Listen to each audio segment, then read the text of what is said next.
नमस्कार, मैं रानी शेख, राष्ट्रीय अध्यक्ष राष्ट्रीय एकता फाउंडेशन। कल मैंने बोला था कि मैं कल किसी विषय पे आपसे बात करूँगी। देखिए, मैंने आप लोगों ने मेरे वॉइस मैसेज कल से ही मैंने डालना शुरू किया है और पहला वॉइस मैसेज पढ़ने के बाद में ही तुरंत बहुत सारे अनर्गल मैसेज आने लगे और मैंने उसमें क्या बोला था उस चीज़ का महत्व को भूल के सिर्फ ये कि मैं एक अलग संगठन चलाती हूँ और मैं उस चीज़ का विरोध कर रही हूँ। मतलब ये है कि मैं ठगी पीड़ित ना होकर ठग हूँ। ठीक है, आप लोगों ने जो भी आरोप प्रत्यारोप लगाए बहुत अच्छी बात है।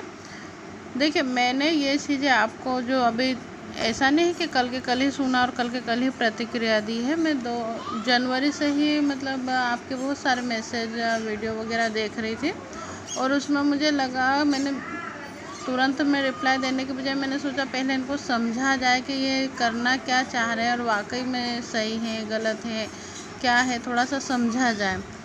मैंने शुरू में जब आपका एक वीडियो देखा था उसमें आप ने ये कहा था कि उपभोक्ता अधिनियम 2019 से पहले 20 साल से ऐसा कोई कानून नहीं था और कि निवेशकों को पैसा दिलाने के लिए ऐसा कोई कानून नहीं बना हुआ था और उपभोक्ता अधिनियम 2019 को लागू करवाने के लिए आप लोगों ने बहुत संघर्ष किया, धरने प्रदर्शन रैलियाँ, यहाँ तक कि जेल भी गए, बहुत मेहनत की। उसके बाद में उपभोक्ता अधिनियम 2019 को केंद्र से लागू करवाया और वो अभी निचले लेवल पे सही तरह से क्रियान्वित नहीं हो रहा है।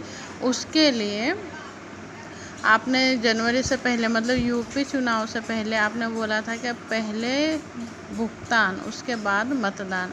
हम सरकार गिरा देंगे, जब तक हमारा भुगतान नहीं होता है हम मतदान नहीं करेंगे। हमने सरकार बनाई है, हम गिरा देंगे और आप हमारे साथ आओ, हम ये चीज़ें करेंगे और हमारा पैसा मिल जाएगा। ये सारी चीज़ें मैं आप ही की दोहरा रही हूँ। फिर आप ही के मैसेज मैंने देखे, आप ही ने लिखा है कि उपभोक्ता अधिनियम 2019 के तहत जो भी दोषी पाए जाते हैं उनको सख्त कार्रवाई होनी चाहिए, उनको सबको फांसी की सज़ा होनी चाहिए। देश को ठग मुक्त बनाने के लिए मैं चाहे अपने जान की बलिदान भी दे दूँ, मैं बहुत कुछ आपने लिखा है। बाकी ये आपकी ही मांग है कि जितने भी उपभोक्ता अधिनियम 2019 के तहत जितने भी दोषी पाए जाते हैं उन सब के खिलाफ आपने फांसी की सज़ा की मांग रखी। ये आप प्रचार प्रसार कर रहे हो, लोगों से भी करवा रहे हैं। मतलब ये कि इस एक्ट को आपने लागू करवाया, वो सही से लागू नहीं हो रहा तो आप लागू करवाएंगे। इस एक्ट के तहत जो दोषी होंगे उसकी फांसी की सज़ा की मांग आप कर रहे हैं। उसके बाद आपने चुनाव बहिष्कार के लिए भी आपने ही लोगों को उकसाया, हमने नहीं उकसाया। आप बोलते हैं कि दूसरे संगठन सदस्यता ले रहे हैं या फीस ले रहे हैं, वो ठग हैं ऐसा, तो हमने उस चीज़ के लिए भी आपका देखा कि सदस्यता आप भी ले रहे हैं, ऐसा नहीं है कि नहीं ले रहे हैं। और तो और यहाँ तक कि दूसरे संगठन या फिर आप अगर मेरी ही बात करते हैं तो हमारे यहाँ की सदस्यता से आपकी सदस्यता काफ़ी ज़्यादा है। हमारे यहाँ 700 रुपये 2 साल की है, आपके यहाँ पे 2100 से 2300 है। मतलब ये कि अगर ये सदस्यता लेना मतलब लोगों को ठगना है तो आप मेरे से 3 गुना ज़्यादा ठग हैं। रहा सवाल ये उपभोक्ता अधिनियम 2019 के लिए, मैंने जो पहला वॉइस मैसेज, मेरे सारी चीज़ों को मैं आपका इग्नोर कर रही थी, मैंने जो कल मैसेज डाला उसका कारण ये है कि जो व्यक्ति आपके साथ में आ जाता है, आपका सदस्य बन जाता है, आपकी बात सुनता है, कार्रवाई करता है, वो अगर एजेंट भी है तो वो भक्त है, राष्ट्रभक्त है, आपका हितैषी है, मतलब बहुत ज़्यादा सम्मानीय है। और जो व्यक्ति आपकी बात नहीं सुने या आपकी बात को क्रॉस करे, आपका सदस्य नहीं बने, वो पापी, ठग और जो भी शब्द आपने इस्तेमाल करे वो तो आप बहुत अच्छे से जानते हैं। रहा सवाल आप एजेंटों के प्रति जो शब्दों का इस्तेमाल कर रहे हैं, वो शब्द अगर मान लो आप सभी एजेंटों को दोषी मानते, किसी कंपनी विशेष को नहीं देखते हैं, तो हाँ हम भी एजेंट हैं। मतलब ये कि अगर आप एजेंट बोल के गाली देते हैं तो वो गाली हमको भी लगती है, वो चाहे जितने भी एजेंट, वो एजेंट अगर आंख बंद करके नहीं सुन रहे हैं और उनको प्रलोभन दिया जाए और वो मान लेते हैं तो ठीक है। अगर आप एजेंट बोल के गाली दे रहे हैं तो सारे एजेंटों पे गाली लगती है। और आप ले भी किन को जा रहे हैं? एजेंट को ही ले जा रहे हैं, एजेंट को ही गाली बक रहे, एजेंट के लिए ही मांग भी कर रहे हैं। रहा सवाल, जैसे कि आपने बोला कि उपभोक्ता अधिनियम 2019 के तहत जितने भी दोषी पाए जाते हैं, तो उस उपभोक्ता अधिनियम 2019 को चलो ठीक है, सबने तो नहीं पढ़ा होगा, मान लेती हूँ कि चलो मैंने पढ़ा, आपने पढ़ा, आपने उसको पूरा पढ़ा। उसमें कौन कौन दोषी पाया जा रहा है? प्रचारक दोषी पाए जा रहे हैं, एजेंट दोषी पाए जा रहे हैं, कंपनी मालिक दोषी है, इन सब के खिलाफ कार्रवाई होनी है। तो मतलब ये कि जिस एक्ट में सब लोग दोषी पाए जा रहे हैं उन सब के लिए हम मांग कर रहे हैं, तो कहीं ना कहीं आप एजेंट के लिए ही मांग कर रहे हैं। रहा सवाल आपके जो कार्य करने की नीति, जैसे कि हम लोग भी कर रहे हैं, सब हमारे सदस्य नहीं, फिर भी हम लोग जो कार्रवाई करते हैं कि समस्त एजेंटों के लिए ये चीज़ होनी चाहिए, समस्त पीड़ितों के लिए ये चीज़ होनी, चाहे वो हमारा सदस्य हो या नहीं हो, एक जैसी हम लोग लैंग्वेज रखते। किसी को भी ऐसा नहीं कि जो हमारे साथ नहीं है वो गलत है, जो हमारे साथ है वो सही है। हमने मतलब इन 3-4 महीनों में ये चीज़ भी मतलब बहुत सारे लोगों से सुनी कि अगर कोई निवेशक आपसे बात करता है तो आप बोलते हैं कि आप हमारे सदस्य बनो, ये सारी कार्रवाइयाँ हम करवा देंगे और आपके एजेंट के नाम से आप इस एक्ट के खिलाफ कार्रवाई कराओ, आपको पैसा डबल से 3 गुना मिलेगा। वहीं अगर मान लो कोई पहले दूसरे रैंक का एजेंट आपको फ़ोन लगाता है, वो बोलता है तो आप बोलते हैं आप आपके सीनियर के खिलाफ शिकायत कराओ और पैसा 2 से 3 गुना आपको मिलेगा और आपके खिलाफ कुछ नहीं होगा। वहीं अगर कोई लीडर पर्सन आपसे मिल जाता है तो आप उसको भी ये बोलते हैं कि ठीक है आप कार्रवाई करो, आपके खिलाफ नहीं होगा, ठीक है। अगर मान लो आपको लग रहा है कि ऐसा ही है तो फिर कंपनी मालिक भी अगर आपके पास में आ जाता है कि ठीक है मेरे भी सदस्यता ले लेता हूँ और मेरी भी कार्रवाई करा दीजिए, तो वो भी फ्री हो जाएगा। मतलब दोहरी चीज़ें हो रही है ना, कि जो आपके पास आ जा रहा है वो फरियादी, जो नहीं आ रहा है वो अपराधी, ये आपकी सोच है। रहा सवाल थाने लेवल पे, आप जो बोल रहे हैं ना लोगों को, उस बोलने में और करने में बहुत फ़र्क रहता है। अगर थाने पे ये आदेश उतरते हैं कि मतलब एजेंट चोर, तो उसमें सारे एजेंट चोर आते हैं, वो पहली रैंक से लेके तो लास्ट रैंक तक सारी चीज़ें आती हैं। रहा सवाल, आपको ऐसा लगता है कि भाई जहाँ पे आपने कार्रवाई करी वहाँ पे आपके खिलाफ कार्रवाई नहीं हो सकती, ये आप ही के कथन है। मतलब जब मैंने आपको क्रॉस किया तो आपने ये चीज़ें बोली कि अगर कोई एजेंट कार्रवाई करता है तो वहाँ पे डबल कार्रवाई नहीं होती है, उसके खिलाफ कार्रवाई नहीं होती है। तो फिर आप बताइए कि आप जिन कंपनियों को केसेस चल रहे हैं, अब आप ये बोलेंगे मैंने कंपनी से पैसा ले लिया, कंपनी का भला चाह रही, मैं सिर्फ पॉइंट टू पॉइंट लीगल बात कर रही हूँ। इसको कोई समझदार समझना चाहेगा तो समझेगा, ना समझ को तो नहीं समझ में आएगा, उसको लगेगा गुमराह कर रहे हैं।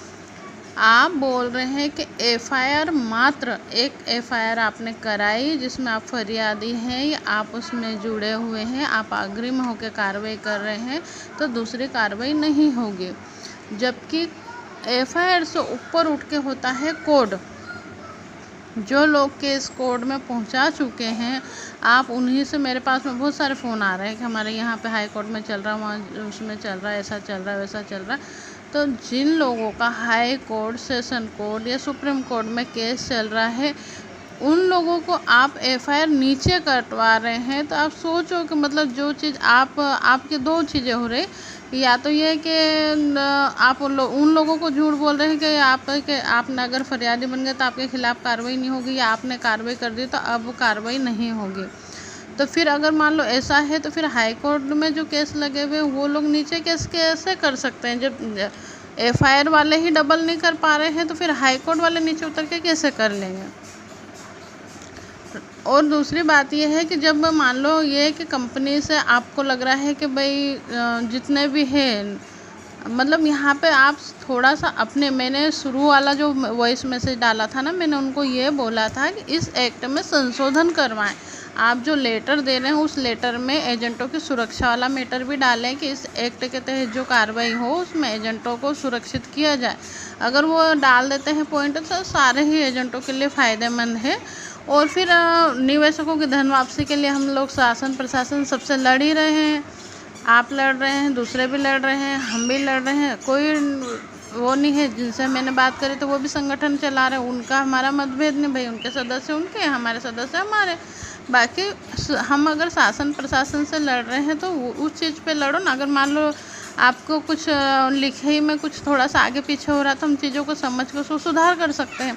बाकी उसके बजाय आप तुरंत जैसे ही बोला कि इस एक्ट को आपने बनाया, दूसरी चीज़ जैसे मान लो आप बोल रहे हैं कि इस एक्ट से, हाँ कल ही आपका मतलब मैं चाह रही थी कि ठीक है आप जो भी बोले उसका पॉइंट सामने आए। आपने ही कल बोला, जब मैंने बोला कि इस एक्ट के तहत एजेंटों पर कार्रवाई हो सकती है और इस तरह से केस बनेंगे, तो आपने ही प्रतिक्रिया दी कि वो ठगनी ये बोल रही है कि उपभोक्ता अधिनियम 2019 के तहत एजेंटों पे एफआईआर कटेगी और फांसी की सज़ा दिलवाएगी। मैं नहीं दिलवाऊंगी, मैं तो सिर्फ आपकी जो कहे हैं उसी को रिपीट कर रही हूँ। तो आपने बोला कि कल ही बोला है ये चीज़, और कि यह उपभोक्ता अधिनियम 2019 से पहले भी कानून बना हुआ था, पहले भी एजेंटों के खिलाफ एफआईआर होती थी, पहले भी ये सारी चीज़ें होती थी, तो फिर आप स्पेशल क्या कर रहे हो? ठीक है ना। ये जो उपभोक्ता अधिनियम 2019 है ये सिर्फ़ और सिर्फ गवर्नमेंट की अन्य जितनी भी योजनाएं हैं उस योजना की तरह सिर्फ एक दिखावा मात्र है। मतलब उसके लिए बहुत मैं करूँगी, उस विषय पे भी चर्चा करूँगी, 10 तारीख बात करूँगी, क्योंकि अगर मैं अभी सारी चीज़ें क्लियर करती हूँ तो आपको अगर जो भी धरना प्रदर्शन आंदोलन वो अगर कुछ भी थोड़ा बहुत डिस्टर्ब होता तो सारा ब्लेम आप मुझ पे देंगे। इसलिए आप जो कर रहे हैं वो कर रहे हैं। बाकी आपके ही शब्दों को मैंने रिपीट किया है, आपके ही शब्दों में मैंने सिर्फ संशोधन की मांग की है और आपने मुझे ठग नहीं है। मैं एजेंट हूँ और अगर आप मुझे ठग बोल रहे हैं तो आप सारे ही एजेंटों को ठग बोल रहे हैं। मैं एजेंट को बचाने के लिए अगर कार्रवाई कर रही हूँ और उसमें एक मतलब ये कि सब सदस्य हैं या नहीं हमारे, बाकी हम पूरे प्रदेश लेवल पर कार्रवाई कर देते कि एजेंटों के खिलाफ कार्रवाई ना हो, उसमें भले कोई हमारा सदस्य हो या ना हो। तो ये बचाने में मैं ठग हूँ, चोर हूँ, डाकन हूँ, जो भी आपने इतने सारे शब्द इस्तेमाल करे, तो मैं तो कुछ लोगों से 700 रुपये लेकर पूरे प्रदेश पे कार्रवाई कर रही हूँ एजेंट को बचाने के लिए, और आप स्पेशली किसी एक दो से थोड़ा सा बड़ा अमाउंट लेके उसको बचा रहे हैं। तो आप मुझसे बड़े क्या हैं वो आप बजाने, क्योंकि स्वार्थ भावना तो आपकी भी और आपकी स्वार्थ भावना तो इतनी ज़्यादा है कि आपके पास जो आ जा रहा है, जो आपको फीस दे जा रहा है उसको ही आप बचा रहे हैं। आपको प्रदेश में जितने भी भले वो बाकी सब चोर, सिर्फ आपके साथ में आया वही साहूकार है। तो अपने शब्दों को थोड़ा सोच समझ के इस्तेमाल करें, ठीक है ना। लड़ाई आप भी लड़ रहे हैं, लड़ाई हम भी लड़ रहे हैं। पैसा ना तो अभी आपने किसी को दिलवाया ना मैंने किसी को दिलवाया। हाँ, मुझे थोड़ा सा गुस्सा जो मुझे कल प्रतिक्रिया देनी पड़ी आपको, क्योंकि आप बहुत सारी चीज़ों में लोगों को उलझा रहे हैं, एजेंटों को ही ले जा रहे हैं और एजेंटों के खिलाफ ही कार्रवाई के लिए मांग कर रहे हैं। आप बहुत सारी चीज़ें जैसे उपभोक्ता अधिनियम 2019 भी जो लागू हुआ था ना, आज मैं आपको बता देती हूँ। मोदी जी, आपने बीच में अभी आपकी टोन चेंज हुई, उससे पहले आपकी टोन थी कि मोदी सरकार को गिरा देंगे, योगी सरकार को गिरा तो आप कुछ भी नहीं पाए, और तब भी लोगों को में आपने बहुत ज़्यादा उत्साह भर दिया था। लोग जो आप बोल रहे थे वो मैंने अभी बहुत सारे लोगों के FB पे देखेंगे ना, तो आपके पुराने यहाँ तक कि अभी भी आपके जो वीडियो बनते हैं उसके पीछे आपने लिख रखा कि चुनाव का बहिष्कार, मतलब ये कि पहला भुगतान फिर मतदान। ये चुनाव 2-4 चुनाव हो गए, रिजल्ट आ गए, और जो लोग आपके साथ में झंडे बैनर तोड़ रहे थे ना, उन्हीं लोगों को मैंने अभी चुनाव पे ड्यूटी करते हुए देखा। तो मेहनत वो करवाओ जिसमें रिजल्ट आए, या नहीं आ रहे हैं तो मेहनत मत करवाओ। लोग सब बहुत पीड़ित, आप बोल रहे ना मर गए बेचारे, घर के बाहर रह रहे, ऐसा वैसा, तो जो परेशान उनसे ज़्यादा मेहनत क्यों करवाओ। शासन प्रशासन से लड़ना है तो थोड़े से व्यवस्थित तरीके से लड़ो ना। इस तरह से क्या है कि बस बार बार धरना प्रदर्शन लास्ट स्टेप रहती है, पर आप शुरू से दौड़ा के इतने थका दोगे कि वो व्यक्ति जब ज़रूरत पड़ेगी ना, जब नहीं दौड़ पाएगा। मैंने अभी कल इतने सारे मैसेज आपको इसलिए डाले कि देखिए मैं भी बहुत लंबे समय से लड़ रही हूँ। शासन दोषी है, प्रशासन दोषी है, कोर्ट दोषी है, सारी चीज़ें दोषी है, और हम लड़ रहे हैं, हमें रिजल्ट नहीं मिल रहा, तो हमें किससे? शासन प्रशासन से और बहुत सारी कंपनी मालिकों से लड़ना है। आप तो ये कि जो आपके पास आ गया सिर्फ और सिर्फ वो फरियाद, और जो नहीं आया वो कंपनी मालिक का चमचा, वो ठग है, फलाना है, ढिमका है। आपके पास कोई सबूत नहीं है, कुछ भी नहीं, और आप तुरंत किसी को भी गाली बक देते हैं। तो थोड़ा सोच समझ के बोले। कल परसों मैंने 2 वीडियो मैं बहुत लंबे समय से चलो जाने दो इग्नोर करो, चलो जाने दो इग्नोर करो, ऐसे करके चला रही थी। बीच में मैंने एक मैसेज डाला था कि भाई जो हो गया, हमारे वैचारिक मतभेद हो सकते हैं, बाकी हमारा उद्देश्य एक है और हमको एक होकर आगे की लड़ाई लड़नी चाहिए। वो मैसेज मैंने डाला था क्योंकि हमारे ही संगठन के कुछ लोग चाहते थे कि राजनीति में जाएं, और मैंने बोला था कि इस चीज़ को लेकर हमको राजनीति नहीं करनी है। वो लोग मुझसे अलग हो गए, अलग होने के बाद में वो गए इधर उधर राजनीति में, इधर उधर धक्के खा लिए। खाने के बाद में जहाँ मैं खड़ी हूँ ना, कि मैं भी किसी को पैसा नहीं दिला पाई, पर मेरे पास में जो मैंने कार्रवाई करी उसका बेस है, उनके पास तो वो भी नहीं है, सिर्फ और सिर्फ नेताओं के झंडे तो के। तो मैंने उनको बोला था कि आप मेरे भाई और मैं झुक के आपको, अगर मेरे झुकने से अगर आप साथ आते हैं तो चलो ठीक है। अब तो आपको समझ में आ गया ना कि दीदी ने जो बोला था वो ठीक है, तो आप आ जाएं। तभी आपने मेरे विषय में लिख दिया था कि नागिन फुनफुना रही थी। मैंने सोचा जाने दो, बोल रहे हैं कभी कभी क्या थोता चना बास्ता वो घना है, वो वाली कंडीशन हो जाती है, तो आपने वो चीज़ें बोली। अब 2 दिन पहले ही मैं दोनों संगठन, आपके जो अभी दोनों धरने प्रदर्शन हो रहे हैं ना, दोनों को ही वॉच कर रही हूँ, क्योंकि आने वाले समय में कुछ बड़ा सबको मिलके ही करना है। तो मुझसे पहले एक गलती हुई थी कि मैं कोई मैसेज आता था तो जो मैसेज फॉरवर्ड करता था मैं उसका कभी नाम नहीं लेती थी और बोलते थे कि ये चीज़ गलत है, तो वो बंदा ये सोच लेता था कि मुझे गलत बोला जा रहा है, इसलिए मैंने आपका नाम लिया ताकि आपसे अकेले से ही ये हो कि ये आपके विचार है और ये गलत है, इसमें संशोधन किया जाए। आपसे अकेले से ही वो हो, बाकी सब लोगों से नहीं। भाई सब लोग तो पीड़ित हैं, उनको रास्ता समझ में नहीं आ रहा है तो ठीक है, उनको लग रहा है कि हमारे लिए संघर्ष कर रहे हैं, हम इनके साथ में खड़े हो जाओ, वो हमारे लिए संघर्ष कर रहे हैं, हम उनके साथ में खड़े हो जाए। हर व्यक्ति पढ़ के वकील थोड़ी ना बन सकता है क्या। तो अभी मैं दोनों संगठन, जो भी दोनों संगठन आप लोग संघर्ष कर रहे हैं, मैंने तो अभी तक धरना प्रदर्शन को अभी तक रोके रखा है, क्योंकि मैं चाहती थी कि मैं नीचे से लेकर ऊपर तक अपनी तरफ से बेस्ट दे दूँ, फिर सरकार से लड़ूंगी। क्योंकि अगर मान लो कहीं पे मुझ में कमी या मेरी कार्रवाई में कमी रह गई तो शासन प्रशासन बोलेगा कि आपको यहाँ जाना था, यहाँ जाना था, यहाँ जाना था, वहाँ जाना था, आपको इंसाफ मिल जाता। तो यहाँ वहाँ सारी चीज़ें करके अब उसके बाद में मैं लास्ट में धरना प्रदर्शन आंदोलन करूँगी। तो वही चीज़ें है कि दोनों आंदोलन हो रहे थे और मेरे बंदे दोनों में ही जा रहे थे। तो फिर मैंने दोनों चीज़ों को देखा कि भाई एक का लीड रोल आप कर रहे हैं, दूसरे का लीड रोल कोई और कर रहा है। आपका लीड रोल करने में मैंने क्रॉस चेक किया कि भाई आप क्या कर रहे हैं। तो आपकी नीति, जैसे मान लो एक चीज़ पड़े रहना चाहिए कि एजेंट चोर, तो चोर, सब निवेशक आपके लिए भले होना चाहिए, सारे एजेंट आपके लिए बुरे होना चाहिए। पर नहीं, जो आपकी सदस्यता ले ले, आपके साथ कार्रवाई करवा दे, वो तो फरियादी हो जाए। जो आपकी सदस्यता ना ले, दूसरी जगह से कार्रवाई कर चुका हो, तो भी वो अपराधी है। ये आपकी दोहरी नीति। दूसरा ये कि कोई भी व्यक्ति अगर आपको समझाने के रूप में या किसी भी तरह से अगर आपको कुछ बोलता है, आप तुरंत उसको गाली गलौज और अपशब्दों का इस्तेमाल करने लग जाते हैं, तो ये गलत है। अभी 2-4 दिन पहले, अब जैसे मान लो मैं आपके संगठन को वॉच कर रही थी, वैसे ही मैं दूसरे संगठन को भी वॉच कर रही हूँ। आपने भी किसी कंपनी का देखिए, अभी तक जितनी भी कंपनियां बंद हुई हैं ना, उसमें से सिर्फ और सिर्फ सहारा, क्योंकि सहारा चल रही है, तो वहाँ पे ये है कि जिसकी लाठी उसी के भैंस। अगर थोड़ा सा दबाव बनाया जाए तो थोड़ा बहुत फंड आ जाता है। वही प्रशासन भी कर रहा है, वही संगठन भी कर रहे हैं, और वही कुछ लोग मीडिएटर है कि जिसका कंपनी से ये थोड़ा दबाव बना के या राजनीतिक दबाव बना के वो लोगों का पैसा दिलवा पा रहे हैं। बाकी जो कंपनियां बंद हो गई है पूरी तरह से, उनका पैसा ना तो अभी किसी भी संगठन ने अभी फ़िलहाल नहीं दिलाया, ये झूठा आश्वासन है। रहा सवाल पल्स का, तो पल्स का भी सेबी द्वारा केस चल रहा है और सेबी द्वारा ही निराकरण हो रहा है। ऐसा नहीं है कि किसी संगठन ने वहाँ पे जाके कोई कार्रवाई करी और उनको पैसा दे दिया कि ये लो आपके लोगों को पैसा बांट लो। वो सेबी के माध्यम से ही पैसा चीज़ें मिल रही है। तो सहारा का, मान लो आपके पास, मैं सहारा से नहीं हूँ, मैं किसी और कंपनी से, पर मैं सोशल वर्कर हूँ, मेरा संगठन है, मेरे पास में कोई भी व्यक्ति आएगा मैं सबके लिए कार्रवाई कर दूँगी।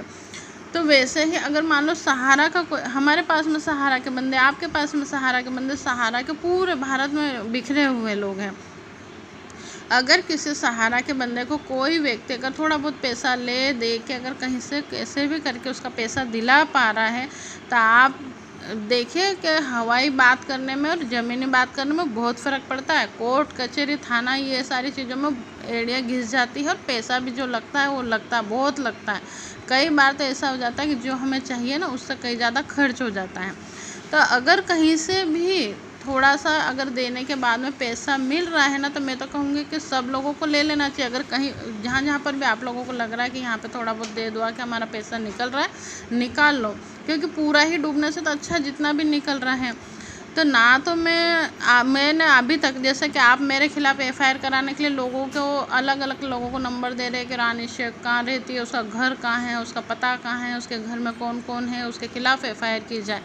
मैंने अभी तक नहीं जाना कि आप कहाँ से हैं, अभयदेव शुक्ल कहाँ से हैं, बीके श्रीवास्तव जी कहाँ से हैं, नीरज शर्मा जी कहाँ से हैं। मैं सिर्फ और उनके विचार और वो जो कार्य कर रहे हैं उसको वॉच कर, उनके पर्सनल लाइफ से मुझे कोई लेना देना नहीं है। आपकी भी पर्सनल लाइफ से मुझे कोई लेना देना नहीं है। सिर्फ आप जो कर रहे हैं सबके लिए कर रहे हैं, उस चीज़ से मेरी यह है कि इसमें थोड़ा सा संशोधन किया जाए। वहाँ पे मैंने देखा कि भाई ठीक है, वो जो भी कर रहे हैं, बीके श्रीवास्तव जी के लिए आपने इतनी सारी गालियाँ बकी, तो मैंने उनके लिए मतलब बहुत सारी चीज़ें निकाली कि हाँ भाई थोड़ा बहुत पैसा ले दे कि अगर उन्होंने लोगों का पैसा दिलवा दिया तो किसी को तो राहत मिली, भले वो हमारे संगठन के हो, किसी और संगठन के हो, कि कहीं से भी हो, उन लोगों को राहत तो मिली ना कि भाई उनका पैसा उनको मिल गया। तो अगर वो कोई कार्रवाई कर रहे हैं और किसी को पैसा मिल जा रहा है तो कोई बुराई की बात नहीं है।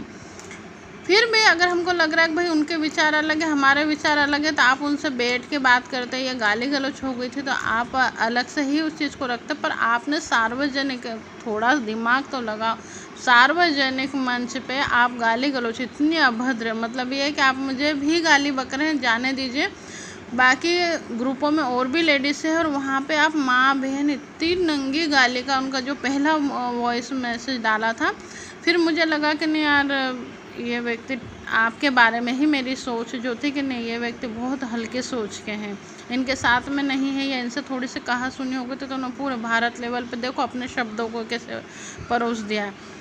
फिर दूसरी वॉइस मैसेज आपने डाली और उसमें आपने यहाँ तक कि आपके पिता को मार डालेंगे, आपने आपकी बीवी के साथ में ऐसा कर लिया वैसा कर लिया, वो सारी चीज़ें आपने डाली। मतलब ये है कि आपका विरोध नहीं होना चाहिए, आप जो कर रहे हैं अच्छा करें बुरा करें, आप कुछ भी करें उसका समर्थन होना चाहिए। आपको किसी तरह से अगर किसी ने कुछ भी बोल दिया कि ये चीज़ गलत है तो बस वो व्यक्ति गलत है, भले वो कोई भी हो। तो मान लो आज मैं अभी तक चुप थी, मैं चुप रहूँ, बाकी फिर मुझे लगा कि ये व्यक्ति तो किसी भी दिन अगर हमने इनसे बात करी तो ये हमें गाली गलौच ही देंगे, और मुझे पूरी उम्मीद थी कि आप ही मेरे लिए भी गाली गलौच देंगे। तो गाली गलौच देने का इतना ही शौक़ है ना, तो नाम जात मेरा अकेले का नाम लेना, मेरा अकेले का नाम लेके फिर आप मुझे चोर छुकारी ये वो जितनी भी गालियाँ देना चाहते हैं नाम लेके दीजिए। और रहा सवाल उपभोक्ता अधिनियम 2019 जो लागू हुआ है, वो आपके कर्मों का फल नहीं है। अब मैं बता रही हूँ कि मैं उस चीज़ को अभी तक ठीक है, मैं सोच रही थी कि थोड़ा सा रुक जाए। ये कानून जो बना हुआ है ये पुराने कानून में थोड़ा सा बस संशोधन हुआ है, विशेष कुछ भी नहीं, यथावत ही। कंपनी लॉ को उठा के देखेगा तो ये सारी चीज़ें उसमें भी है और इसमें भी है। पहले भी वैसे ही केस बनते थे, अभी भी वैसे केस बनते थे, पर पहले राज्य सरकार के पास कोई आदेश नहीं था, राज्य सरकार ने पुलिस को कोई आदेश नहीं दे रखा था। तो जब कोई केस जाता था तो पुलिस वाले देखते थे कि ठगी हुई तो 420 और ऐसे लगा के ना केस बना देते थे, उसमें कहीं जमानत होती थी कहीं नहीं होती थी। पर 2015 में अधिकतर कंपनियां बंद हुई, उसके बाद में जितने भी संगठन बने उसमें अधिकतर कंपनी के टॉप लीडर जो कहते हैं ना कि जिन्होंने खुद ने खाया है, ऐसे लोगों ने संगठन बनाया था जिनका उद्देश्य ये था कि बस एफआईआर कट जाए, हम फरियादी हो जाए, हमारे खिलाफ कार्रवाई ना हो, पैसा मिले कि ना मिले, और उनका मकसद था कि कहीं ना कहीं राजनीति में हम लोग चिपक जाएं। उन्होंने जो आंदोलन वगैरह सारी चीज़ें करी उसका ही फल है ये उपभोक्ता अधिनियम 2019। तो वो जो था ना, लालच वर्ष लोगों ने ये सारी चीज़ें करी थी।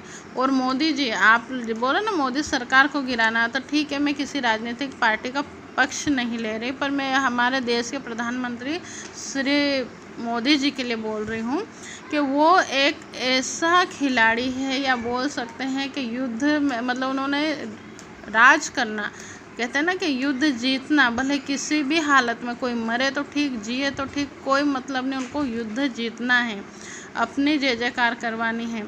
ये एक्ट जब बना था तो जब सामने से लोग आ रहे थे, ऐसे आ रहे थे, तो लीड रोल कौन कर रहा है? विपक्षी दल के नेता, उसके पीछे कौन है? एजेंट, उसके नीचे कौन है? निवेशक। सबसे बड़े एक ट्रायंगल बनता है कि सबसे ऊपर 1-2 लोगों की संख्या, फिर नीचे जाके 10 लोगों की संख्या, तो नीचे जाके लाखों लोगों की संख्या। और वो बंदा, आप उनकी राजनीति को अगर वॉच करोगे ना, तो उनमें सबसे बड़ी ये खासियत है कि वो नीचे की पहली ईंट को खिसकाते हैं। वो भले ही सिर्फ और सिर्फ बोल बच्चन करते हों, पर फिर भी वो नीचे की ईंट खिसकाते कि पूरी इबारत ही गिर जाए। तो ये उपभोक्ता अधिनियम 2019 जो लागू किया गया था, उसमें ये बोला गया था कि उपभोक्ताओं को पैसा दिलाने के लिए, गरीब जनता के लिए, ऐसा गरीब जनता ऐसे मर रही है, गरीब जनता ऐसे मर रही है, ऐसे मर रही है, उसके लिए ये उपभोक्ता अधिनियम 2019 लागू किया जा रहा है। तो इसमें जितने भी लोग शामिल हैं उन पर कार्रवाई होगी और उपभोक्ताओं को उनका पैसा दिलाया जाएगा। और उस कार्रवाई को मतलब अच्छे सुचारू रूप से चालू करने का अधिकार दिया था राज्य सरकार को, ना कि राज्य सरकार पैसा देगी। ये जो आपके शब्द है ना, यही लोगों को गुमराह कर रहे हैं कि राज्य सरकार पैसा देगी। राज्य सरकार पैसा नहीं देगी, राज्य सरकार पैसा दिलाने के लिए कानून को लागू करवाएगी अपने क्षेत्र में सक्षम अधिकारी नियुक्त करके। तो जब उनका टारगेट सिर्फ और सिर्फ ये था कि जो सामने से हुजूम आ रहा है, वो हुजूम इस एक्ट के लागू होने से बिखर जाएगा, क्योंकि उनमें पता चल जाएगा ना कि भाई जो सामने जो नेता खड़े हैं, अक्सर ऐसा हो रहा था कि कांग्रेस या मतलब क्योंकि बीजेपी की सरकार थी, तो सामने जितने भी नेताओं के चेहरे दिख रहे थे कांग्रेसी या दूसरे दिख रहे थे। और ये जितनी भी कंपनियां फली फूली थी, कांग्रेस के समय में ही फली फूली थी। तो कहीं ना कहीं बहुत सारे नेता भी ऐसे थे कि जो कांग्रेसी नेता जो कि इस स्कैम में उलझे हुए हैं और फंस सकते हैं, उन्होंने अपने अपने गिरेबान में ही झाँका, धीरे से नीचे खसक गए।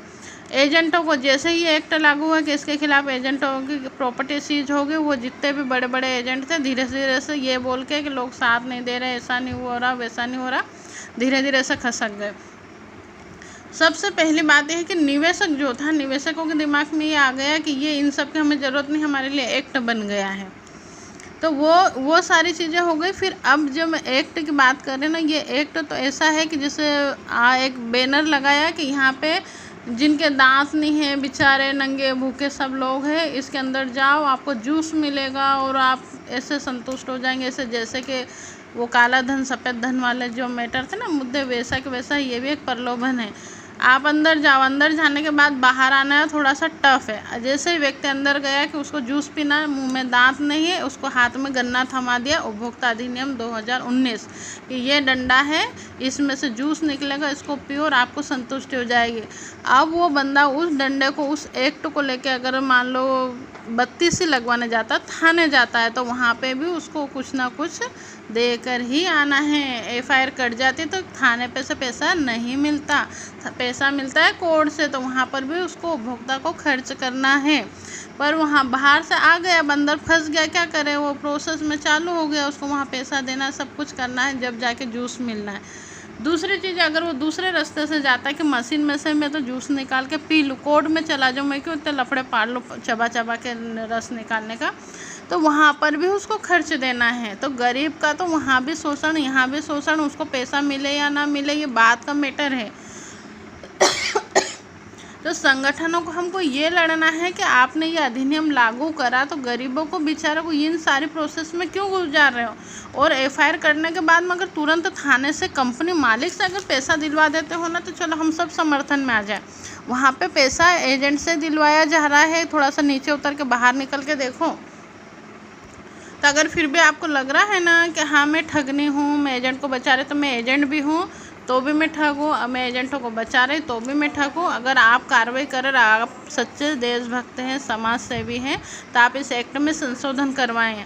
और आपके जो चेले चपेटे मुझे फ़ोन कर रहे हैं ना कि अभी तक आपने किस कंपनी का पैसा दिलाया, तो मैंने अभी तक किसी कंपनी का पैसा नहीं दिलाया। ये मैं खुद बोल रही हूँ कि अभी तक मैंने किसी कंपनी का पैसा नहीं दिलाया।